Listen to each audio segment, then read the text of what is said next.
তারেক রহমান নিষ্পাপ একটা মানুষ লন্ডনে বসে আছেন, এতিমের টাকা আত্মসাৎ করেছেন, তাহলে কেউ উন্মুক্ত তরবারি নিয়ে এসে আমার শরীর থেকে মাথাটা নামিয়ে দিক এক কোপে, অথবা ইলেকট্রিক করার দিয়ে আমার গর্দনটা কেটে দেওয়া হোক। এরপরে যদি কেউ বলে বেগম খালেদা যে এতিমের টাকা আত্মসাৎ করেছে, তার জিব্বাটাকে কেটে দেওয়া হবে। বিএনপির বিরোধিতা করার জন্য যদি সত্যি কারোর জিব্বা কেটে নিয়ে আসে, আপনি কি খুশি হবেন? আমি তো খুশি হবো, বাংলা হলে আমার নামে হবে। কেন বলবে এটা আমার সাথে? কেন আপনি কি মনে করেন এটা এক ধরনের সন্ত্রাস? কোনো ধরনের সন্ত্রাস না। এই দেখেন যে বিএনপি আওয়ামী লীগ একই, এই যে সারা দেশে রাজনৈতিক দলগুলোর এই কথাটা বলার রাইট থাকতে হবে তো। হ্যাঁ, আমি আমাদেরকে আপনারা এবি পার্টিকে আপনারা জামাতের বি টিম বানাইছেন গত 5 বছর ধরে। নিশ্চয়ই, হ্যাঁ। তো সমস্যা কি? বানাইছে। আমাদেরকে বলে নৌকা ধানের শীষ 2 সাপের একই বিষ। এটা আমি মানতে পারবো? এটা আমি মানতে পারি? শফিকুর রহমান কি বললেন? আমাদের দিকে যদি কেউ আঙ্গুল তুলে তার জিব্বাটা ডান হাত না বাম হাতের আঙ্গুল দিয়ে টেনে খুলে ফেলে দেবো। আমি তো কাটতে চেয়েছি, এখন দ্বিতীয় ডান হাত না বাম হাতের আঙ্গুল দিয়ে জিব্বাটা টেনে খুলে ফেলে দেবো। জামাত এবং চরমোনাই হচ্ছে এখন বিএনপির পরে সবচেয়ে বড় দুইটা দল। তারা যদি পিআরের বিষয়ে খুবই স্ট্রংলি থাকে যে আমরা সংসদে পিআর চাই, উচ্চকক্ষ ধরেন হচ্ছে না, একটাই সংসদ যেমনি আছে এমনি, এখানে পিআর হবে, এবং তারা যদি এই ইস্যুতে নির্বাচন বয়কট করে, এনসিপি নিম্নকক্ষে পিআর চায় নাই, তারা যদি সংস্কার এবং জুলাই সনদ বাস্তবায়নের পদ্ধতির ব্যাপারে তারা যদি অ্যাডামেন্ট থাকে, তাহলে আলটিমেটলি কি হচ্ছে, বিষয়টা কিন্তু একতরফার দিকে চলে যাবে। তখন সরকারের সামনে এবং বিএনপির সামনে অপশন থাকবে। আপনাদের সাথে আছি আমি নাজনীন মনি, আর আমাদের সাথে আজকে অনুষ্ঠানে এসে যুক্ত হয়েছেন বিএনপির উপদেষ্টা, চেয়ারপারসনের উপদেষ্টা হাবিবুর রহমান হাবিব, এবি পার্টির সাধারণ সম্পাদক ব্যারিস্টার আসিফুজ্জামান ফুয়াদ। আমরা আসিফুজ্জামান ফুয়াদকে একটু পরে পাচ্ছি বোধহয়, তিনি যানজটে আটকেছেন, কিন্তু আমাদের সাথে এর মধ্যে এসে উপস্থিত হয়েছেন বিএনপি চেয়ারপারসন উপদেষ্টা হাবিবুর রহমান হাবিব। অনেক ধন্যবাদ, আপনি আমাদের সাথে এসে যুক্ত হয়েছেন। খুবই আলোচনায় এখন হাবিবুর রহমান হাবিব আপনি, এবং সেই আলোচনার সূত্রপাত একটা সমাবেশকে কেন্দ্র করে তৈরি হয়েছে। আপনার মনে আছে কিনা আমরা একটু এর জন্য মনে করানোর জন্য হলেও ওই বক্তব্যটা একটু দেখে আসি। আমরা একটু দেখে আসি হাবিব ভাই কি বলেছিলেন।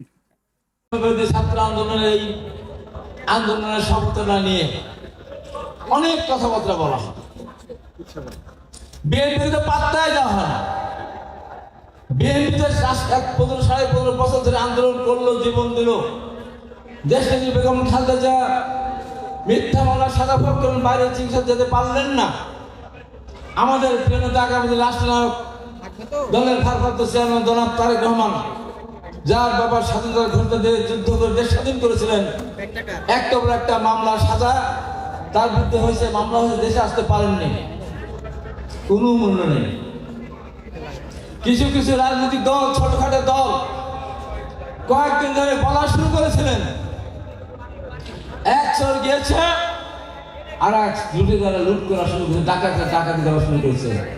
পরিষ্কার করে বলতে চাই, বিএনপিকে আওয়ামী লীগের সাথে তুলনা করতে আসবেন না।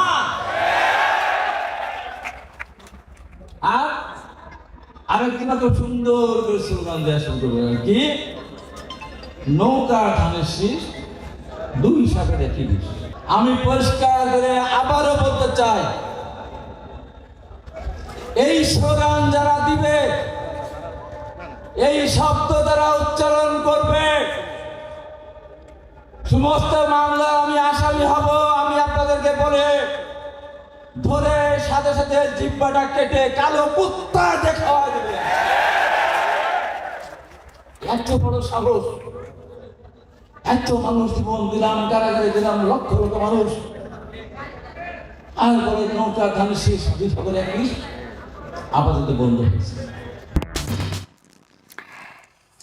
হাবিবুর রহমান হাবিব, এই বক্তব্যটি আসলে আমরা এক জায়গা থেকে নিয়েছি, আপনি অনেক জায়গাতে এই ধরনের বক্তব্য দিয়েছেন। যে জায়গাটা আসছে সেটি হচ্ছে রাজনৈতিক বক্তব্য হিসেবে আপনি অনেক জায়গায় অনেক কিছু বলতে পারেন, কিন্তু জিভ কেটে ফেলা হবে, এটা হচ্ছে সবচাইতে বেশি আলোচিত হয়েছে, যে আপনি এত বড় একজন নেতা হওয়া সত্ত্বেও এই ধরনের মন্তব্য করতে পারেন কিনা। কারণ আপনার অনেক অনেক যারা নেতাকর্মী আছে, তারা যদি সত্যিই আপনার আদেশ মেনে চলে, তাহলে কি পরিস্থিতি তৈরি হবে?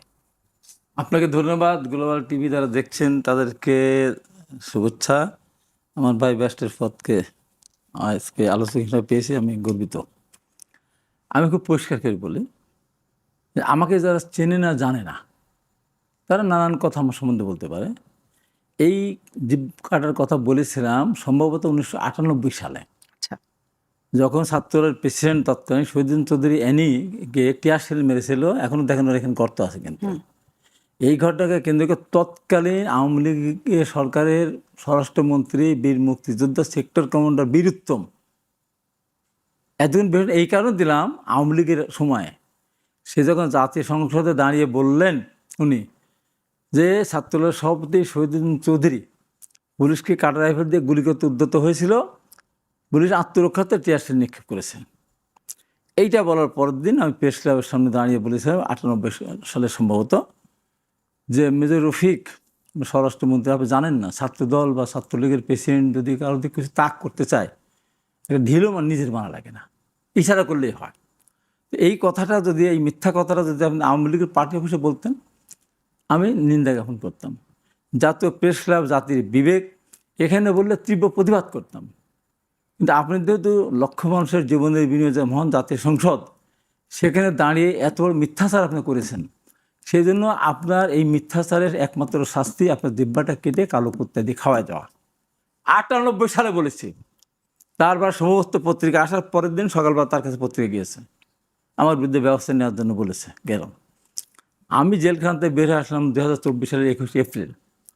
বের আসার পর আহমেদ হোসেন আমার ওই প্রোগ্রামটা সাথে ছিল, পরে আরও পরে অনেকে ছিল, ওই দিন প্রথম জন্যই ছিলেন। তাই বললাম ম্যাডাম খালেদা জিয়াকে অন্যায়ভাবে সাজা দিয়েছিল ডক্টর আখতারুজ্জামান। পৃথিবীর কোনো আদালত বেগম খালেদাকে 1 সেকেন্ডও শাস্তি দেওয়ার মতো কোনো উপকরণ ছিল না ওর ভিতরে। তাই আমি ওনার বিরুদ্ধে বক্তব্য দিয়ে আমি কারাগারে গিয়েছিলাম। মহামান্য আদালত জিজ্ঞাসা করেছিল আপনার বক্তব্য কি ব্যাপার বলেন, শপথ বাক্য করছেন করেন। শপথ বাক্য করে বলছে, সব কথা বলেছে। আবারও ঘোষণা করছে আবারও যদি দেশনেত্রী বেগম খালেদা জিয়া, তারেক রহমান এবং জুবাইর রহমানের নামে যদি এই ধরনের কোনো সাজা কোনো বিচারক দেয়, আমি বলবো যে আর এই জন্য দিলে আমি তারপর আমি বলতেই থাকবো এই কথা, এরকম কথা তাতে 100 বছর জেল আমি করা করি না।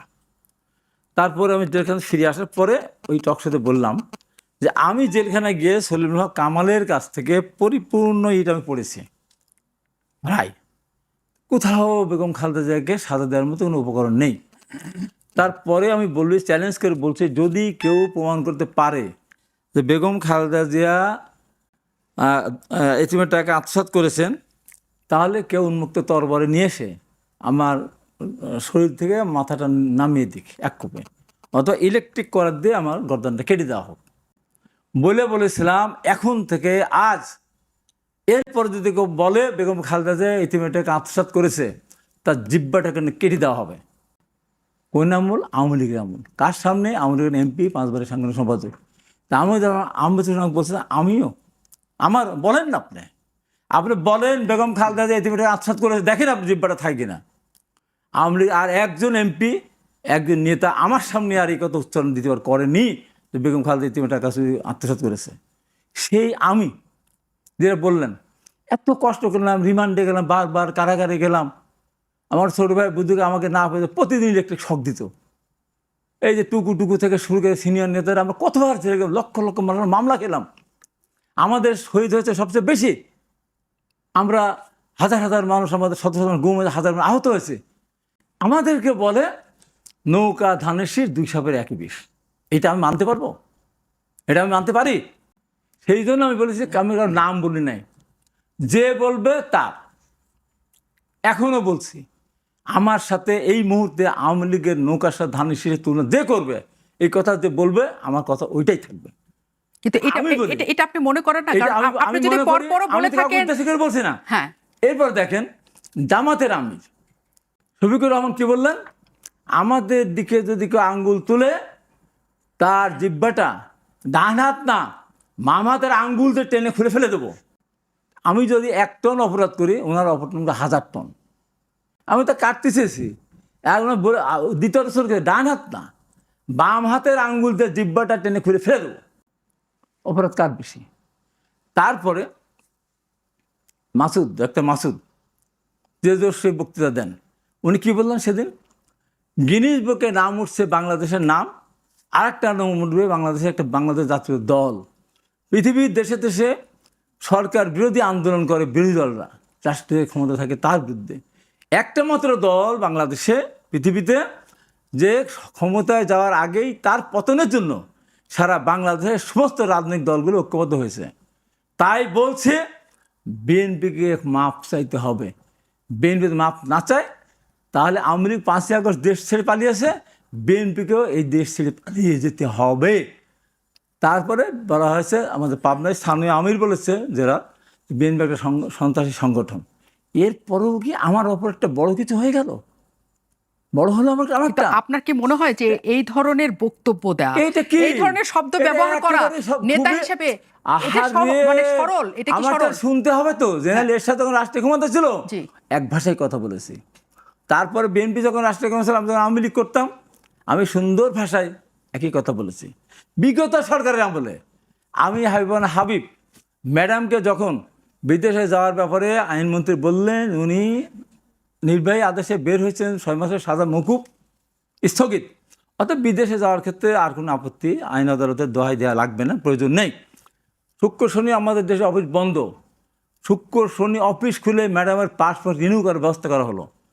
তারপর দিন রোববার গিয়ে আইনমন্ত্রী বললেন আনিসুল হক যে আদালতের আমানত বেগম খালেদা জিয়া, আদালত চাইলে তখন আমরা কীভাবে তাকে উপস্থিত করব।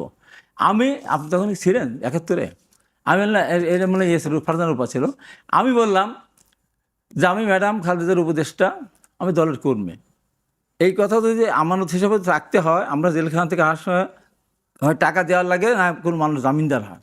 তা আমি ম্যাডাম খালেদার কর্মী হিসেবে আমি বলছি, আগামীকাল বেগম খালেদা জিয়াকে আপনারা চিকিৎসার জন্য বাইরে পাঠান, আমি আজকে কারাগারে চলে যাব।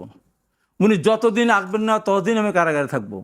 উনি যদি নাই আসেন, তার শাস্তি যদি মৃত্যুদণ্ড হয়, আমার পরিবার কোনো আপত্তি করবে না। আমি মৃত্যুদণ্ড নিয়ে, ফাঁসির রায় নিয়ে আমি পৃথিবী থেকে চলে যাব, দেশটা যেন কলঙ্কিত না হয়।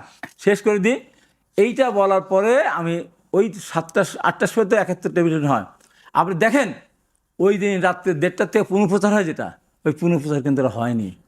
আমি দেখার জন্য বলেছিলাম, শেষ হলো যখন আবার ওই অনুষ্ঠান সময় পার, তখন আমি 71 কী ব্যাপার ভাই, আপনাদের আমার এই পুনঃপ্রচারটা না দেখানোর জন্য টেলিভিশন বন্ধুরা কত লক্ষ টাকা লস করলেন, বন্ধ করে দিয়েছিল। এবং দেখেন না, আমি শেষ করি, হ্যাঁ, আমি পরের দিন সময় টেলিভিশনে গেলাম, গিয়ে আমি আনিসুল হককে এই কথা বললাম যে আপনি আনিসুল হক সাহেব তো, আপনি বাংলাদেশের প্রখ্যাত আইনজীবী সিরাজুল হক সাহেবের আপনি সন্তান, আপনার বাবা শুধুমাত্র টাকার জন্য স্বৈরশাসক এরশাদের আইনজীবী নিয়োজিত হয়েছিলেন, আওয়ামী লীগের প্রেসিডেন্টের মতো গুরুত্বপূর্ণ পদ থেকে রিজাইন করে। আপনি তা শুনতেন না? আপনি একটা মহা দুর্নীতিবাজ। আপনি যদি দুর্নীতিবাজ না হন, আমাকে কিন্তু ধরে নিতেন। হাবিবুর রহমান, আমি আমার দলের পক্ষে। আপনি বড় বড় স্ট্যান্ড নিয়েছেন, কিন্তু আপনি দুর্নীতিবাজ বলা, এটা কি অন্যজনকে হলো? জেলে চলতে, আমি একটু জিহ্বা বলি, কাটাটা খুব বড় কিছু হলো? এটা বড় কিছু হলো? আজকে যদি যে বলবে তার। এবং দেখেন, না, আমাকে প্রশ্নটা করতে দেন। না? যদি সত্যি আপনার কোনো নেতা কর্মী এই কথা বলার জন্য বা বিএনপির বিরোধিতা করার জন্য যদি সত্যি কারোর জিহ্বা কেটে নিয়ে আসে, আপনি কি খুশি হবেন? আমি তো খুশি হবো, বাংলা হলে আমার নামে হবে। কেন বলবে এটা আমার সাথে? কেন আপনি কি মনে করেন না এটা এক ধরনের সন্ত্রাস? কোনো ধরনের সন্ত্রাস না। এই দেখেন, আচ্ছা, এটা কত বড় মিথ্যাচার করে দেখেন। আচ্ছা, মিথ্যাচারের প্রসঙ্গটা আমি আসি, আমি আপনার কাছ থেকে আমি এই পয়েন্টটা নিয়ে আমি আসছি, আবারও নিশ্চয়ই আসবো। আমাদের সাথে আসিফুজ্জামান ফুয়াদ যুক্ত হয়েছেন, ব্যারিস্টার, তিনি এবি পার্টির সাধারণ সম্পাদক। অনেক ধন্যবাদ, আপনি আমাদের সাথে যুক্ত হয়েছেন।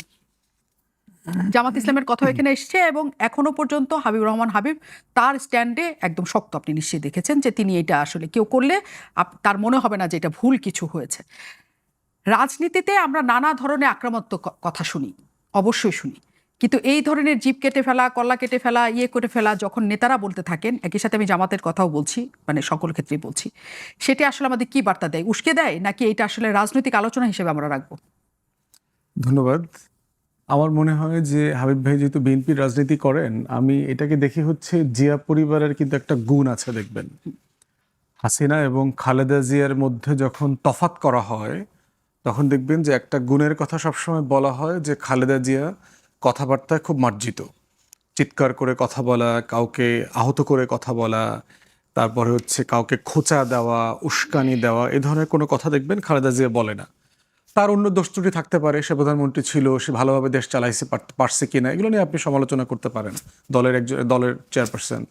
ঠিক একইভাবে দেখবেন তারেক রহমানের কোনো বক্তব্য দেখবেন মানে খুবই আক্রমণাত্মক না, কাউকে অসম্মান করা, অহেতুক কাউকে বকাঝকা করা, এবং যারা ইন্টারনালিও খালেদা জিয়া অথবা তারেক রহমানের সাথে মিট করেছেন তারা সবাই এই দুজন লোকের ব্যাপারে এই কথাগুলো বলেন। আমি কারোর সাথে মিট করি নেই। একই রকম দেখবেন এরশাদকে আমরা স্বৈরাচার বলি না, এরশাদের ব্যাপারে অনেক বকাঝকা করি, জাতীয় পার্টির রাজনীতি নিয়ে আমরা সমালোচনা করি। এরশাদের সাথে যারা, অথবা জিএম কাদেরের সাথেও যারা নিজেরা খোলামেলা বসছেন, কথা বলেছেন, তারা সবাই বলেছেন তারা আচার আচরণে কিন্তু খুবই মানে ভদ্রচিত আর কি। টাইম ম্যানেজমেন্ট থেকে আরেকজনকে সম্মান দেয়া, এই জায়গাগুলো ছিল। জিয়া রহমানের কিন্তু এই গুণগুলো ছিল। এখন একটা বিষয় হচ্ছে যে ওই যে দলটা ওনারা করেন ওই দলের নেতারাই তো বেস্ট এক্সাম্পল। এবং দেখেন গত কয়েক মাস আগে আমি পত্রিকায় দেখলাম যে সম্ভবত প্রথম আলো অথবা অন্য কোথায় তারেক রহমানকে একটা কার্টুন করা হয়েছে। আপনার মনে থাকার কথা, আমরা মানে 1 থেকে 6 প্রতিদিন দেখতাম না খালেদা জিয়ার এরকম মুখটা বাঁকা করে যে কার্টুন বড় বড় করা হতো, কার্টুন করা শিশির হতো, ভট্টাচার্য করা হতো। আওয়ামী লীগ আমলে কিন্তু এই কার্টুন আমরা দেখি নাই, এগুলো কিন্তু ফ্যাসিবাদ নাই করে দিয়েছিল। তারেক রহমানকে কিন্তু আপনার এরকম মুখ টুক বড় টড়ো করে একটা বিশাল কার্টুন করলো কয়েক মাস আগে, এবং এটা নিয়ে কিন্তু দেখবেন যে অনলাইনে বেশ হুমকি আসছে। হুমকি আসার পরে কিন্তু তারেক রহমান নিজে স্টেটমেন্ট দিচ্ছে, এটাকে স্বাগত জানায় যে যারা রাজনীতি করবেন, যারা পাবলিক লাইফ মেনটেন করবেন, তাদেরকে হেয় করা, তাদেরকে নিয়ে হাসাহাসি করা, পলিটিক্যাল স্যাটায়ার বলতে যা বোঝায়, সেইটা করবার মতো অধিকার থাকতে হবে, এবং এটাকে উনি স্বাগত জানিয়েছেন। এখন সেই রকম একটা রাজনীতির নতুন বন্দোবস্ত যেখানে আমরা দেখবার জন্য স্বপ্ন দেখি, এবং এই গত অভ্যুত্থানে যেগুলো এসছে, এবং আমিও আপনার শোতে বিভিন্ন জায়গায় বলেছি যে, এবং সমালোচনা করেছি যে বিএনপির রাজনীতি নিয়ে আমার সিরিয়াস বিভিন্ন ইস্যুতে দ্বিমত আছে, কিন্তু তারেক রহমানকে নিয়ে গত কয়েকদিন আগে যে গালাগালিগুলো হয়েছে, স্লোগান হয়েছে, এবং খুবই অশোভন আচরণ করা হয়েছে এই স্লোগানগুলো দিয়ে। আমরা শেখ হাসিনাকেও কিন্তু গত 16 বছর আমরা যারা এই আন্দোলন করেছি, ফ্যাসিবাদের বিরুদ্ধে কথা বলেছি, হাবিব ভাই মজলুম মানুষ, বহুবার জেল খেটেছেন, এই আমলে বহুবার নির্যাতিত হয়েছেন, অসম্মানিত হয়েছেন, আমরা কিন্তু কেউ হাসিনাকেও এই ভাষায় কখনো কথা বলি নাই। তাহলে এখন প্রশ্ন হচ্ছে যে মানে আমি ধারণা করছি হাবিব ভাই অত সিরিয়াসলি ফৌজদারি ইনস্ট্রাকশন আকারে এগুলো দিয়েছেন, ব্যাপারটা না। এটা বাংলাদেশের রাজনীতিতে এই পলিটিক্যাল রেটরিকগুলো আছে, দেখে নেব, আয়, লাঠিসোঁটা, এই সেই, মানে এই কনফ্রন্টেশনাল ল্যাঙ্গুয়েজ আমাদের কালচারে আছে। এখন প্রশ্ন হচ্ছে যে আমরা এই কালচারটা কি রেখে দেব না এটা পাল্টায় ফেলবো? আমরা যারা গণ অভ্যুত্থানের পরে একটা নতুন রাজনীতি দেখতে চাই, আমরা বোধ করছি এই রাজনীতি থেকে আমাদের উঠে আসা দরকার। আর একজনের পলিটিক্স নিয়ে সমালোচনা করা দরকার, যে বিএনপির রাজনীতির কোন কোন জায়গাটা আমি ন্যায্য মনে করি না, বিএনপির চেয়ারপারসন অথবা অ্যাক্টিং চেয়ারপারসনের এই স্টেটমেন্টটা কেন ফ্যাকচুয়ালি কারেক্ট না অথবা ঠিক না। যেমন আপনারা সমালোচনা করেছেন তারেক রহমান এই যে বাসে ওঠানামা করার ভিডিও ভাইরাল হয়েছে না, এটা ঠিক হয়েছে কিনা, উনি দেশে আসলে বাসে চড়বেন কিনা, করেন, কোনো সমস্যা তো নাই, কিন্তু গালাগালি করা, বাপমা তুলে কথা বলা। ঐকমত্য কমিশনে দেখেন আমরা সপ্তাহের পর সপ্তাহ ওখানে মিটিং করেছি, বিএনপির পজিশনের অ্যাগেনস্টে সিরিয়াসলি আমরা সমালোচনা করেছি, যৌক্তিকভাবে করেছি। কই সেখানে তো বিএনপির কোনো নেতা অথবা সালাউদ্দিন ভাই, ইসমাইল ভাইয়ের বাপমা তুলে তো আমাকে গালাগালি করতে হয়নি। ভদ্র ভাষায় সেখানে অনেক তর্ক এই জানে আমরা একটা রেসপন্সিবল পলিটিক্স চাই। হয়তো হাবিব ভাই কোনো ফৌজদারি অর্থে অথবা নেতাকর্মীদের উস্কে দেওয়ার জন্য এটা বলেন নাই, উনি বলেছেন যে আমাদেরকে অপমান কেন করবে, ছোট ছোট ছেলে মেয়েরা রাজনীতি করছে, তাদেরও দোষ আছে, আপনি কেন খোঁচা দিচ্ছেন? সিনিয়র পলিটিশিয়ানকে তো সিনিয়র পলিটিশিয়ানের সম্মানের জায়গাটা রাখতে হবে, তাকে তার সম্মানের জায়গাটা রেখে তারপর তার দলের সমালোচনা করেন। হাবিব ভাইয়ের সাথে অনেক টকশোতে আমরা দ্বিমত করি না, প্রচুর দ্বিমত করেছি, কিন্তু কাউকে তো বকাঝকা করতে হয় না। আমি সেই জায়গাটাই বলছি, যেহেতু হাবিবুর রহমান হাবিব এখানে একটা তীব্র প্রতিক্রিয়া জানাচ্ছেন, কারণ উনি এই প্রসঙ্গে ভীষণ হার্ট হচ্ছেন, বা তার দলের যে 2 সাপের 1 বিষ কেন সেটা বলবে, কেন আওয়ামী লীগের সাথে আমাকে কেন তুলনা করবে, সেটাই উনি তো বলছেন। এখন এখানে প্রশ্ন আসছে কেন এই স্লোগানটা আসলো। আমরা তো 5 তারিখের পর থেকে মোটামুটি 2 দলকে মুদ্রার এপিট ওপিট যেমন বলতে দেখছি, নৌকা যেদিকে যাবে ধানের শীষ সেদিকে যাবে সেটা বলতে শুনছি, 2 সাপের 1 বিষ, মানে কেন, মানে এটা কেন, এটা কি মাইনাস? এটা তো এটা গণতন্ত্র। দেখেন, একটা হলো ব্যক্তিকে গালি দেওয়া, যেমন ধরেন ব্যক্তি খালেদা জিয়াকে যদি আপনি স্ল্যাং বলেন, তারেক রহমানকে যদি আপনি স্ল্যাং বলেন, অথবা যে কোনো রাজনৈতিক নেতাকে আপনি যদি স্ল্যাং বলেন, এইটা অ্যাকসেপ্টেবল না। কিন্তু দলের পলিটিক্সকে স্যাটায়ার করার তো রাইট থাকতে হবে। এটা তো গণতন্ত্র। গণতন্ত্র মানেই হচ্ছে, আমাকে আপনি দেখবেন দিনে রাতে হাজার হাজার কমেন্টে রাজাকারের বাচ্চা বলে, পাকিস্তানে ফিরে যেতে বলতেছে, দালাল বলতেছে, আরও যত যত আছে, ছবি এডিট করে এইটা সেটা বানাচ্ছে, মেয়েদের সাথে ছবি এডিট করে বানাচ্ছে। গণতন্ত্র অনলাইন মানে হচ্ছে পাবলিক লাইফ যখন আপনি করতে আসবেন, আপনাকে এটা ফেস করার মানসিকতা থাকতে হবে। আমাকে মানুষ গাইলাবে, আমাকে মানুষ অপছন্দ করবে, আমাকে মানুষ সমালোচনা করবে। এখন এই সমালোচনার ভাষাটা কত মার্জিত হতে পারে সেইটার এক্সপেকটেশনের আলোচনাটা আমরা করব, যে একটা রেসপন্সিবল পলিটিক্সের জায়গাতে আমরা সিরিয়াসলি এই আলোচনাটা আনতে পারি কিনা, যে ইস্যুর উপর কথা বলবো, দফার উপরে কথা বলবো। বিএনপির সমালোচনা কি? আপনি বিএনপির 31 দফা নিয়ে কথা বলেন, তারেক রহমানের বক্তব্য নিয়ে কথা বলেন, নেতা কর্মীদের সারা দেশের আচার আচরণ নিয়ে কথা বলেন, কোনো সমস্যা তো নাই। কিন্তু গালাগালি কেন করতে হবে? মানে ওই জায়গাটাতে আমাদের একটা সীমানা টানা দরকার। এবং এটা এমন জিনিস, এটা আপনি আইন করেও করতে পারবেন না। এটা হচ্ছে চর্চার মধ্য চর্চা দিয়ে, এবং শিষ্টাচার। অভ্যেসের মধ্য দিয়ে নিশ্চয়ই। একটা কালচার ডেভেলপ করতে হবে। কিন্তু এটার প্রসঙ্গটা যে জায়গাতে এসছে, আপনার কাছে সেই প্রশ্নটা আমি রেখে যেতে চাই। আমি ফিরবো যে বিএনপি আওয়ামী লীগ একই, এই যে সারা দেশে রাজনৈতিক দলগুলো, এই কথাটা বলার রাইট থাকতে হবে তো। হ্যাঁ, আমি ধরেন আমাদেরকে আপনারা এবি পার্টিকে আপনারা জামাতের বি টিম বানাইছেন না গত 5 বছর ধরে? নিশ্চয়ই, হ্যাঁ। তো সমস্যা কি? বানাইছে, আমাকে প্রমাণ করতে হয়েছে যে আমি বি টিম না। মানে এটাই তো পলিটিক্স। সেটা প্রমাণ করবে নাকি এটার তীব্র প্রতিক্রিয়া আসবে, সেটা আমি জানতে এটা চাই। বিএনপিকে প্রমাণ করতে হবে যে আমি বদলে যাওয়া দল, নিশ্চয়ই। আমি 31 দফার দল, আমি এমন একটা দল যে আপনি আওয়ামী লীগের সাথে আমাকে মিলাইতে পারবেন না। এটা তাকে তার কাজ, আচরণ, আগামী দিনের গভর্নেন্স, শাসন দিয়ে তাকে প্রমাণ করতে হবে। নিশ্চয়ই। হাবিব ভাইয়ের কাছে আমি জানতে চাই, সেই বদলে যাওয়াটা আওয়ামী লীগের কাছ থেকে আলাদা হতে পেরেছে কিনা বিএনপি। আমি একটু বিরতির পরে যাব, কারণ এর মধ্যেই আপনারা নিশ্চয়ই শুনেছেন নাসরুদ্দিন পাটোয়ারি, এনসিপির নেতা, তিনি বলেছেন যে ফেব্রুয়ারিতে নির্বাচন হবে না। তিনি স্পষ্ট বলেছেন যদি হয় তাহলে যারা মৃত্যু বরণ করেছেন, যারা শহীদ হয়েছেন জুলাইয়ে, তাদের কবর থেকে তাদের জ্যান্ত করে নিয়ে আসতে হবে সরকারকে, তারা সেটি বলেছেন। খুবই বড় কথা বলে দিয়েছেন। আসলে কি হতে যাচ্ছে তাও নিশ্চয়ই এই শীর্ষ নেতাদের কাছ থেকে জানতে পারবো। হাবিব রহমান হাবিব, যে প্রশ্নটি করে গিয়েছিলাম, কেন এই কথা আসছে, মানে কেন আওয়ামী লীগ এবং বিএনপি আলাদা, মোটা দাগে আমাকে 3টা পয়েন্ট বলেন। আওয়ামী লীগ আর বিএনপি আলাদা এই কারণে, প্রথম যদি আমি ধরি, বিএনপির নেত্রী বেগম খালেদা জিয়া কারোর বিরুদ্ধে বলেন না। এই যে এত তাকে শাস্তি দিল, আজ পর্যন্ত কিন্তু আওয়ামী লীগ নাম উচ্চারণ করেনি। আওয়ামী লীগ এই যে ভোট বিহীন অবস্থায় একবার 153 বিনা ভোটে, তার 24 সালে রাতের ভোট কেটে নিয়েছে, এটা একটা ডিফারেন্স। বিএনপির সাথে ডিফারেন্স, বিএনপি আপনার এতে বিশ্বাস করে, অর্থনীতিতে, ফ্রি অর্থনীতিতে। আওয়ামী লীগের গঠনতন্ত্র আছে, সমাজতন্ত্র, তারা ধর্মনিরপেক্ষ জাতীয়তাবাদ একটা তারা মানে না। বিএনপি যা বলে তাই করে, আর আওয়ামী লীগ যা বলে তা করে না। এটা হলো বড় পার্থক্য। এখন আপনি আসেন যে আমি কেন কথাগুলি বলেছি। তারেক রহমান নিষ্পাপ একটা মানুষ, লন্ডনে বসে আছেন। এখানে ঢাকা শহরে, পুরনো ঢাকায় সোহাগ হত্যাকাণ্ড সংঘটিত হলো, দুইটাই যুবদল এবং একদম ভাঙলি ব্যবসাকে কেন্দ্র করে। আমি রাতের বেলায়, আমি তো খেয়াল করি না, আমি বাড়িতে, এক ডিস্ট্রিক্ট জাজ আমার, জয়েন্ট ডিস্ট্রিক্ট জাজ আমার পাশে গেছে, এক সাংবাদিক আছে, হঠাৎ করে ফেসবুকে দেখি যে স্লোগান ইঞ্জিনিয়ারিং ইউনিভার্সিটিতে তারেক রহমান, হাসিনা গেছে যে পথে, তারিক যাবে সে পথে, টিনের চালে কাউয়া, তারেক রহমান কী সব বাজে, চাঁদা ওঠে লন্ডনে চলে যায়, পল্টনে, চাঁদা ওঠে পল্টনে চলে যায় লন্ডনে, এবং বিভিন্ন জায়গায় অফিস আদালতে আক্রমণ এবং অনেক জায়গায় ভাঙচুর করা হয়েছে। বিল্ডুর কেন? কারণ কি?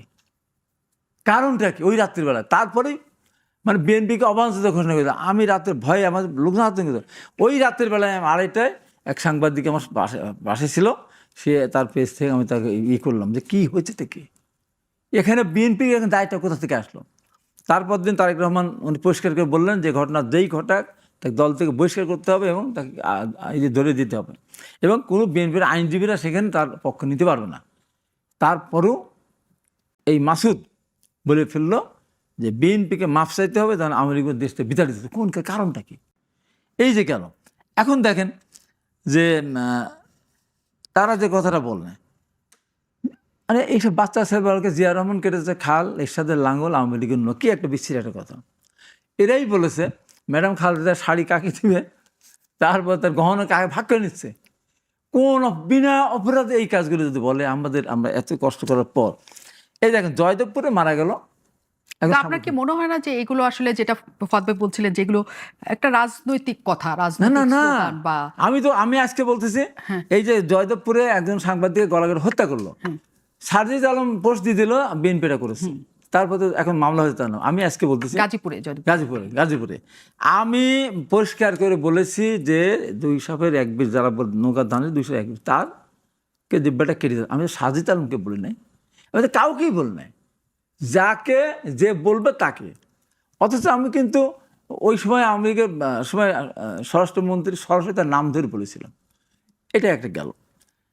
এবং আমার পরশু দিনে একটা বক্তব্য, 10 তারিখে একটা বক্তব্য, চাটমোহরে আমাদের হাসান দাফের টুইন কৃষিবিদ, তাকেও আমরা 2 থেকে সরিয়ে চেয়ারম্যান সাহেবের নির্দেশ মতো 3-এ দেওয়া হয়েছে। আমি জেলা আহ্বায়ক, তাকে বুঝি ওখানে দেওয়া হয়েছে।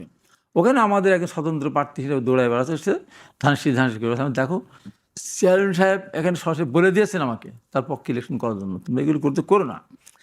আমি ঘরের মধ্যে জনসভা না, আমার কর্মী এবং একটা সম্মান দেওয়ার অনুষ্ঠান, আমি বললাম যে এত বছর আমরা নির্যাতিত হলাম, অত্যাচারিত হলাম, এবার যদি বিএনপির কোন নেতা আসে, যেই হোক না, যত নেতা আমি হইয়া যেই হোক না কেন, আমরা যদি বিএনপির নেতাকর্মীদেরকে বলি যে নৌকা তো নেই, যাই পারলে ভোট দিতে হবে, সেই নেতা বাড়িতে আসতে পারবে কিনা আমার সন্দেহ। কোন নেতা? বিএনপির নেতা। কার কারণে? বিএনপির কর্মীদের কারণে। বিএনপির কর্মীটা মানবে না, এত অত্যাচার মানবে না। এটাকে সারজিদ আলম বলে ফেললো, আমি নাকি বলেছি যে জামাতে ভোট দিলেন, লালবেলা ভোট দিলে তার হাত পা ভেঙে দেওয়া হবে, আর বিএনপি ছাড়া কাউকে ভোট দেওয়া যাবে না। আমি আজকে আপনার অনুষ্ঠান থেকে বলছি 2টা, ওইটা আমি সারজিদ আলমের উদ্দেশ্যে বল নাই, ওইটার সারজিদ আলম আমার বিরুদ্ধে একটা পোস্ট দিয়েছে, এটা আমি বলছি এটা যদি প্রত্যাহার না করে আমি কিন্তু মানহানি মামলা করব। কারণ আমি তো তাকে উদ্দেশ্য করে কিছু বলি নাই, আর ওইটা তো অসত্য কথা। আমি আমার কর্মীদেরকে, আমার চেয়ারম্যান সাহেব যেহেতু 2 থেকে 3-এ নিয়ে গিয়ে দিয়েছেন, আমার সেই নেতা, কৃষক দলের নেতা, আন্দোলন সংগ্রামের সে সর্বাগ্রে ছিল, তার পক্ষে আমি কি বলতে পারবো না? আমার কথা আমার কর্মীদের বলতে পারবো না যে যদি বিএনপির ধানেশের বাইরে ভোট দিতে বলে কোন নেতা, সে কিন্তু কর্মীদের কাছ থেকে বাড়ি যেতে পারবে না। আমি জামাতের কথাও বলি না, জামাতের লোক ভোট দিতে ধানেশে দাঁড়িপাল্লে গেলে তাকেও মারতে যায়, কিছু করতে জানে। এই যে বিকৃত, আমি আজ পর্যন্ত একটা কথা কোনো দিন আমি কিন্তু বললেন, যেমন নাসিরুদ্দিন পাটোয়ারি বলেছেন, আজকে আপনি বললেন যে ভোট করতে দিবেন না, শহীদদের কবর থেকে উঠিয়ে নিয়ে আসবে, একা ওনারা দেশের মালিক, হতে দিবেন না কেন? এখন কতদিনই আপনাদের বিচার হবে, কতদিনই সংস্কার হবে আপনি বলেন? এই যে দেশটা কোথায় যাচ্ছে, দেশের অর্থনীতি কোথায়, কোন দিকে যাচ্ছে? আজকে আমার অত্যন্ত, আমি তাকে একসাথে আমার ভালো সম্পর্ক, সালুদ্দিন সাহেব বললেন যে আমরা এই খাদের কেনার থেকে আমাদের অর্থনীতি ঘুরে নিয়ে আসছে। আমি তো একমত না। 1 বছর একটা ইনভেস্টমেন্ট আসে নাই, আমার নতুন কোনো প্রোডাকশন হচ্ছে না, তারা ঘুরে দাঁড়ালাম কোথা থেকে? রেমিটেন্স পাঠাচ্ছে। আমি কোনো ভারী যন্ত্রপাতি ইম্পোর্ট করছি না। ভারী যন্ত্র ইম্পোর্ট করলে আমার অবশ্যই রিজার্ভ কমে যেতে, এইটা তো উন্নতি না। তো এখন দেশটা যতক্ষণ পর্যন্ত একটা নির্বাচন না হবে ততক্ষণ পর্যন্ত কিন্তু আপনার দেশের উন্নয়ন হওয়ার কোনো সম্ভাবনা নেই। কিন্তু তারা চাচ্ছে না, তারা তো স্পষ্ট বলেছে হবে না। তারা বললেই তো হবে না। এই কথাটা কারা বলেছিল? আমরা সবাই মিলে 85 নির্বাচন করলে উপজেলা সব দল বল আমরা চেয়েছিলাম, বিএনপি, তারপরে জামাত সব আওয়ামী লীগ সহ এই নির্বাচন ঠেকাতে আমরা পারিনি। 86 আওয়ামী লীগ নির্বাচন জামাতকে সাথে করে বিএনপি গেল না, নির্বাচন ঠেকাতে পারেনি। 88 বিএনপি, জামাত, আওয়ামী লীগ মিলে এর সাথে দল ছিল না, বল ছিল না, শিল্পী ছিল না, সাহিত্য ছিল না, গায়ক ছিল না, গায়িকা ছিল না, নায়ক ছিল না, নায়িকা ছিল না, তারপর আমরা সবাই মিলে ঠেকাতে পারিনি। 1996 সালে ম্যাডাম খালেদা যেটা ইতিহাসে তার নাম লেখা থেকে সন্ন্যাস করে শুধু তত্ত্বাবধায়ক সরকার সংবিধান সংশোধন করার জন্য 15 নির্বাচন করেছিলেন। সেই নির্বাচনও জাতীয় পার্টি, আওয়ামী লীগ, জামাত মিলেও সেই নির্বাচন ঠেকাতে পারেনি। ম্যাডাম কিন্তু 30 তারিখে পদত্যাগ করে উনি তত্ত্বাবধায়ক সংশোধন করে যেটা ইতিহাস তার নাম লেখাতে সন্ন্যাস করে। 2014 সালে 153টা বিনা প্রতিদ্বন্দ্বিতা নিয়ে গেছে, সব দল মিলে আমরা ঠেকাতে পারিনি। 2018 রাত্রির ভোট কেটে নিয়েছে, ঠেকাতে পারেনি। 2024 সালে আমাদের সব দলকে বাদ দিয়ে আওয়ামী লীগ নির্বাচন করেছেন, ঠেকাতে পেরেছে। তাই বলি যে যতই বলি না কেন, এই নির্বাচন ঠেকাতে যদি কেউ আসে তফসিল ঘোষণা হয়ে গেলে জনপ্রতিরোধের সম্মুখীন হবে তারা। নির্বাচন ঠেকাতে প্রশ্নই ওঠে না। নির্বাচনের তারিখ দেওয়ার জনগণ রাস্তায় নেমে পড়তেন, তারা 70 ভোট দিতে পারে না, তারা বারবার ভোট দিতে পারছে না। জন আকাঙ্ক্ষাকে আপনি একেবারে উড়াইয়ে দিবেন, এটা তো সম্ভব না। আসাদুজ্জামান ফুয়াদ, আপনার কি মনে হয়? বলছেন যে নির্বাচনকে আপনারা ঠেকাতে পারবেন না, যদি হওয়ার কথা নির্বাচন তাহলে হবেই। আসলে এনসিপি যদি চায় নির্বাচন কি বিলম্বিত করতে পারে? না, একটা বিষয় হচ্ছে যে রাজনৈতিক কিছু টেনশন তো আছে, সার্টেনলি, কোনো সন্দেহ নাই, কিন্তু সেটা মোটা দাগে নির্বাচন পিছায় যাবে বলে এখন পর্যন্ত সেই আশঙ্কা আমি করছি না। রাজনীতিতে অনেক মেটাফোর আছে, আপনি যেটা বলছিলেন এর আগে, যে রাজনৈতিক দল নেতাগুলো অনেকগুলো জিনিস বলে, আসলে এটা মিন করে না, অথবা ধরেন নেগোশিয়েটিং টুল আছে। একটা বিষয় দেখেন যে বিএনপি যে জায়গাটাতে এখন আছে নির্বাচনের, এইটা একটা, আমরা যেভাবে একতরফা নির্বাচনের জন্য আওয়ামী লীগকে বলি না, 18 এবং 73 সালের নির্বাচন একতরফা করে নিয়ে গেছে এবং সেটা আনফেয়ারলি করছে। এবারের নির্বাচনটা কিন্তু আপনার ফেয়ার নির্বাচন, সুষ্ঠু নির্বাচনটাই একতরফা হয়ে যাওয়ার সম্ভাবনা আছে। কারণ বিএনপির ইতিহাসে প্রথমবারের মতো তাকে সিরিয়াসলি প্রতিটা আসনে কম্পিট করবার মতো কোনো প্রার্থী নাই। তো সেখানে আমি যেটা দেখলাম যে সব দল যদি একত্রিত হয়ে যায়, তারপরও বিএনপির এগেনস্টে 100 প্রার্থী দেওয়া সিরিয়াসলি ডিফিকাল্ট হবে। বিএনপির সবচেয়ে বড় চ্যালেঞ্জ হবে বিএনপি নিজে, তার বিদ্রোহী প্রার্থী। প্রত্যেক আসনে আসনে সিরিয়াস 130-35টা আসনে সিরিয়াস বিদ্রোহী প্রার্থী আছে, এবং যারা ইকুয়ালি স্ট্রং, দুজনের মতো করে আর কি, লড়বার মতো। তাহলে সেই রকম একটা একতরফা সুষ্ঠু নির্বাচন কি বিএনপির জন্য সম্মানজনক হবে কিনা? যে আপনি ফাঁকা মাঠে গোল দিয়েছেন, কেউ ছিল না, 280 সিট পেয়ে গেলেন হুট করে, এটা বিএনপির কোনো দোষ না, but this is a reality, এটা হওয়ার সম্ভাবনা আছে। সেখানে আবার দেখেন যে জুলাই সনদ বাস্তবায়ন নিয়ে কিন্তু দলগুলোর ভিতরে সিরিয়াস ইস্যুজ আছে, যে আমরা এগুলো একমত হয়েছি, বাস্তবায়ন কিভাবে হবে। বাস্তবায়নের ব্যাপারে কমিশন যেটা প্রস্তাব করেছে, এটা আসলে বিএনপির প্রস্তাব। আগামী সংসদ 2 বছরের মধ্যে এগুলো বাস্তবায়ন করবে। আমরা যারা বাকিরা আছি, আমরা অনেকেই এই প্রস্তাবের সাথে একমত না। আমরা বোধ করছি যেগুলো সবাই ইতিমধ্যে একমত হয়ে গেছি, সেটার জন্য আমি কেন 2031 সাল পর্যন্ত অপেক্ষা করব। যেমন ধরেন, আমরা যদি সবাই ডিসাইড করলাম যে মেয়েদের আসন 50 থেকে 100-তে নিব, এটার জন্য আমি 2032 পর্যন্ত অপেক্ষা করব কেন? এটা 2026-এ কেন হবে না?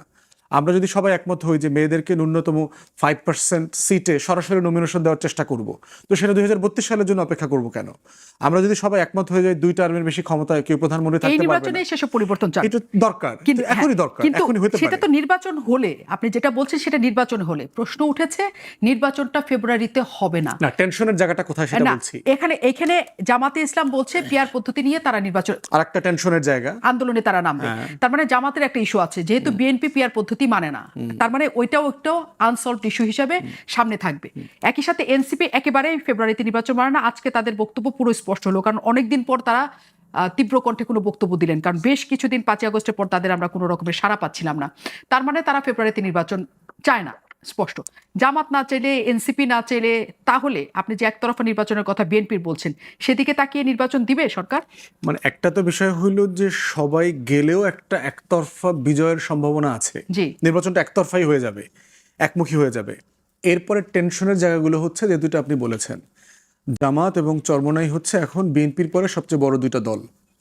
তারা যদি পিআরের বিষয়ে খুবই স্ট্রংলি থাকে, যে আমরা সংসদে পিআর চাই, উচ্চকক্ষ ধরেন হচ্ছে না, একটাই সংসদ, যেমনি আছে এমনি, এখানে পিআর হবে, এবং তারা যদি এই ইস্যুতে নির্বাচন বয়কট করে, এনসিপি নিম্নকক্ষে পিআর চায় নাই, তারা যদি সংস্কার এবং জুলাই সনদ বাস্তবায়নের পদ্ধতির ব্যাপারে তারা যদি অ্যাডামেন্ট থাকে, তাহলে আলটিমেটলি কি হচ্ছে, বিষয়টা কিন্তু একতরফার দিকে চলে যাবে।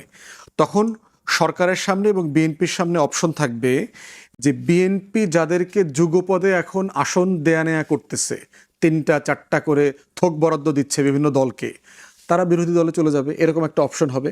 কিন্তু সেটা আদৌ দেশের জন্য এবং বিএনপির জন্য সম্মানজনক হবে কিনা, অন্তর্বর্তীকালীন সরকার কি এই দায়টা নিয়ে একটা ভালো নির্বাচন করবে কিনা, যে গণ অভ্যুত্থানের সকল শক্তি এই নির্বাচনে অংশগ্রহণ যেহেতু করছে না, এইরকম একটা নির্বাচনের দায় আমরা আসলে নেব না।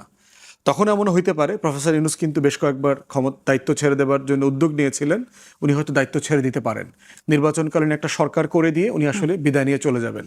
তাহলে এই টেনশনের জায়গাটা আছে, বাট আমি বোধ করছি এগুলো সমাধানযোগ্য। যেটা জামাত এবং চরমোনাই মানে চাচ্ছে এবং যেটা এনসিপি চাচ্ছে, এগুলো সবগুলো জিনিস সমাধানযোগ্য। স্যাক্রিফাইস করতে হবে, এখানে নেতৃত্ব দেখাইতে হবে, রাষ্ট্রনায়কোচিত নেতৃত্ব দেখাইতে হবে বিএনপিকে, কারণ বাকিরা জানা অর্জন করবে তার থেকে ঐতিহাসিকভাবে বিএনপি না করলে সবচেয়ে বেশি সে লুজ করবে। কিন্তু নিশ্চয়ই, কিন্তু বিএনপিকে যে জায়গাতে এক ধরনের কোণঠাসা করে ফেলা হচ্ছে এবং বিএনপির বিরুদ্ধে যখন এইসব স্লোগান উঠছে এবং দেশব্যাপী যখন একটা জরিপ দেখানো হচ্ছে যে বিএনপির জনপ্রিয়তা কমে যাচ্ছে, নানা জায়গায় চাঁদাবাজি, সন্ত্রাসী কর্মকাণ্ড, দখলদারিত্ব, নানা কিছু বিএনপির বিরুদ্ধে অভিযোগ উঠছে, তখন বিএনপি ওই সুবিধাজনক জায়গায় থাকবে কিনা মানে জনগণের কাছে। আমি আসবো, আমি অবশ্যই আসবো একটা বিরতির পর, বরং ফিরে অনেক আগে বিরতি। হাবিবুর রহমান হাবিব, যে কথাটি রেখে গিয়েছিলাম যে বিএনপি আওয়ামী লীগ একই রকম, এটা বলা হচ্ছে এই কারণে একটা জরিপ গতকাল করেছে ব্র্যাক, তাদের গবেষণা সংস্থা দিয়ে, সেখানে দেখা গেছে যে 5 আগস্টের পরে বিএনপির যেখানে জনপ্রিয়তা 14% বেশি ছিল সেটা নেমে 2% নেমে 12% এখন। জামাত ইসলামের মানে ভোট দিবে 11% জামাত, 12% হচ্ছে বিএনপিকে। এবং এই যে এই পরিস্থিতিটা তৈরি হয়েছে বিএনপির ক্ষেত্রে, বলা হচ্ছে যে এই যে নানা ধরনের চাঁদাবাজি, সন্ত্রাসী কর্মকাণ্ড, নানা কিছু, এগুলো আসলে আওয়ামী লীগের দলীয় কর্মীরাও সবসময় করত। এই প্রেক্ষিতে বিএনপি এবং আওয়ামী লীগকে একই ঘরানার বলে এক ধরনের ট্যাগ দেওয়ার চেষ্টা করা হয়েছে। এই অন্তত এই প্রসঙ্গটাকে আপনি মানে প্রতিবাদ করতে চান? এইটা যারাই জরিপ করেছে তাই যদি হয় তাহলে তো এখন তো কারো নির্বাচনে না আসার তো কথা বলো না, উচিত তো তাদের বিএনপিতে জনপ্রিয়তা নেই, তাই তো, জনপ্রিয়তা কমে গেছে। এই দেশে যতগুলি রাজনৈতিক দল আছে আমি বলতে চাই সব দলের প্রতি সম্মান দেখিয়ে বলতে চাই, বিএনপির প্রতিষ্ঠাতা কে? শহীদ জিয়া রহমান ধারাবাহিকভাবে কতগুলি কাজ করে গেছে, সে ক্ষমতা যেতে ছিল। আমরা একটা খাদ্য ঘাটতির দেশকে খাদ্যের সংসম্মত বিদেশে চাল রপ্তানি শুরু করেছিল, গার্মেন্টস প্রতিষ্ঠা করে গেছেন, ম্যান পাওয়ার সৃষ্টি করে গেছেন, স্বাধীনতা পদক প্রবর্তন করেছেন, 21 পদক প্রবর্তন, তা তার করার কথা না। তারপরে এই যে 900 বিদ্যালয় স্থাপন করে মানুষের লেখাপড়ার ব্যবস্থা করেছেন, বেগম খালেদা জিয়া 5,000 টাকা কিনে সুদ মাফ করেছেন, 10,000 টাকা কিনে সুদ মাফ করেছেন, খাদ্যের শিক্ষার বিনিময়ে খাদ্য কর্মসূচি বাস্তবায়ন করেছেন, উনি মেয়েদের অবৈতনিক শিক্ষা ব্যবস্থা চালু করেছেন, উপবৃত্তি দেওয়ার ব্যবস্থা করেছেন, এই যে বৈদেশিক কর্মসংস্থান মন্ত্রণালয় সৃষ্টি করেছেন, মুক্তিযোদ্ধা মন্ত্রণালয় সৃষ্টি করেছেন। আমি বলি এতগুলি কর্মকে আর কারোর আছে না, কিন্তু আপনি নিশ্চয়ই দীর্ঘ রাজনৈতিক জীবনে এটা দেখেছেন, এই দেশের মানুষ অনেক ভালো কাজ যত না মনে রাখে, একটুখানি খারাপ কাজ তার চেয়ে বেশি মনে রাখে। বলি জি, খারাপ করে বিএনপি ধরেন 1 কোটি কর্মী আছে, জি, 1 কোটি কর্মীর ভিতরে যারা দুষ্টামি করছে, করে নাই একেবারে না, মানে চাঁদাবাজিটা কি দুষ্টামি বলতে চান? অনেকে চাঁদাবাজি, শোনেন চাঁদাবাজির ব্যাপারটা কোনটা জানেন? ধরেন বাস স্ট্যান্ড ছিল বিএনপি, আওয়ামী লীগের দখলে, আওয়ামী লীগ চলে গেছে, বাসে সিরিয়াল কে দিবে? টেম্পো স্ট্যান্ড ছিল আওয়ামী লীগের দখলে, চলে গেছে। আওয়ামী লীগ একটা টেম্পো চালু করতে 10,000 টাকা নিত, এই আওয়ামী লীগ 1 টাকা দেওয়া লাগে না, সারাদিনে 20 টাকা দেওয়া লাগে। এটা কি চাঁদাবাজি? আওয়ামী লীগের লোকেরা বিএনপির ধরেন খাল বিল যেগুলি সরকার ডাকছিল সেগুলো নিয়ে জরুরি কেড়ে নিয়েছিল, তারা সঙ্গে চলে গেছে, সরকারি ইজারা দিয়েই তারা নিচ্ছে।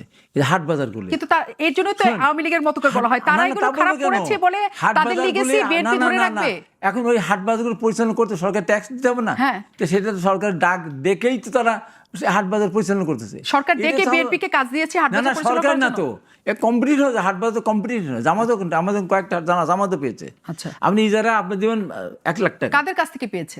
সরকারের কাছ থেকে। সরকারের কাছ থেকে নিয়েছে। হয়তো জি, একটা হাট ধরেন আপনি রাখলেন 2 কোটি, আমি রাখলাম 2 কোটি 5 লাখ, আমি তো পাবো সরকারের ঘাটে বেজি আমি দিলাম। এর বাইরে কিছু জায়গায় আছে, ধরেন আপনি ধরেন চাঁদাবাজি কোনটা, আপনি একটা বাড়ি বানাচ্ছেন, সেখানে দিয়ে দিলাম, বললাম 5 লাখ টাকা না দিয়ে বাড়ি বানাতে দেবো না। আপনারা জমি কিনছেন, সেই জমি দখল দিচ্ছেন, আমাকে 2 লাখ টাকা জমি দখল দেবেন, সেইগুলি চাঁদাবাজি। এগুলির সংখ্যা সেগুলো করছে না, সেগুলো তো করছে, এগুলি খুব কম, ওইগুলি হচ্ছে বেশি। আমার জায়গা ছিল, আমি সেখানে গিয়েছি। এবার আপনি আসেন বিএনপি জামাতদের, আমি বলছি, আমি শেষ করি, খুব অল্প কথা শেষ করি, যেটা আজকে কথা আওয়ামী লীগ ক্ষমতার থেকে নির্বাচন যে কথাটা আপনি বলছেন, এখন তো বিএনপি ক্ষমতায় নেই, জোর করার কোনো সুযোগ নেই। কিন্তু তা না থাকা অবস্থাতে যে পরিস্থিতি তৈরি হয়েছে, এইটা তো আপনার আমাদের ওই কি অবস্থা, আমরা তো বাড়ি করে থাকতে পারি না। আর ভাই আমাদের তো বিএনপির জনভার কমে গেছে, তো আমাদের ছেলেরা যুবদল ছাত্রদল ছেলে বিয়ে করতে পারে নাই, তারা বউ বাচ্চার কাছে যেতে পারে নাই। আমাদের জনভার মিনিমাম 5% জনভার আমাদের কমে গেছে। এত অত্যাচার নিজের সহ্য করেছে, কিছু ছেলে দুষ্টামি যারা করতেছে তাদের তো বহিষ্কার করতেছে। এবং আমি বলি আমি শেষ করে দিই, যদি আপনি বলেন আমার ভাই ফজরা বললেন, তাহলে কত বছর আমরা অপেক্ষা করব জামাত এনসিপিকে আমাদের কাছাকাছি নিয়ে আসতে, বিএনপির কাছাকাছি নিয়ে আসতে আমরা অপেক্ষা করব। আর আমি বলছি যতদিন যাবে জামাতে জনপ্রিয়তা আরো কমবে, এনসিপি জনপ্রিয়তা আরো কমবে যাবে। অনেক ধন্যবাদ। ইতিমধ্যে জামাত চাঁদাবাজি শুরু করেছে, ব্যাংক দখল তো আগেই করেছে। ভাই শেষ মুহূর্তে জানতে চাই যে এই দ্বন্দ্ব থেকে বিএনপিকে একটা ভালো জায়গায় নেওয়ার জন্য বিএনপির জন্য আপনার কিছু বলার আছে কিনা? না, শুধু বিএনপি না, পলিটিক্যাল কালচারের অংশ হিসেবে মোটা দাগে রাজনৈতিক দলগুলোকে 3টা জায়গায় সংস্কার করতে হবে। আমরা যদি সবসময় দেখবেন যে অন্যের সংস্কার, রাষ্ট্রের সংস্কার, সরকারের সংস্কার নিয়ে কথা বলি, নিজেদের সংস্কার নিয়ে কম কথা বলি। 3টা জায়গায় মোটা দাগে দরকার। একটা হচ্ছে যে দলে নেতা কিভাবে নির্বাচিত হবে, একদম তৃণমূল থেকে শুরু করে একদম কেন্দ্র পর্যন্ত, চেয়ারপারসন পর্যন্ত সব দলে। আর দুইটা পরপর বলবেন। দ্বিতীয়ত হচ্ছে দলের আয় ব্যয়ের উৎস কি, টাকা কিভাবে ওঠে, কিভাবে যায়, খরচ হয়। আর থার্ড হচ্ছে দলের বিরুদ্ধে, দলের মতামতের বিরুদ্ধে, দলের নেতাদের বিরুদ্ধে দলীয় ফোরামে এবং দলের বাইরে কথা বলার স্বাধীনতা, গণতান্ত্রিক জায়গা থাকতে হবে। এইটা না থাকলে বাইরে এই প্ল্যাটফর্মগুলো দিয়ে সংস্কার করা সম্ভব হবে না। অনেক ধন্যবাদ। আমরা আলোচনাতে আবারও নিশ্চয়ই ফিরতে পারবো। আপনাদের সবাইকে ধন্যবাদ দর্শক।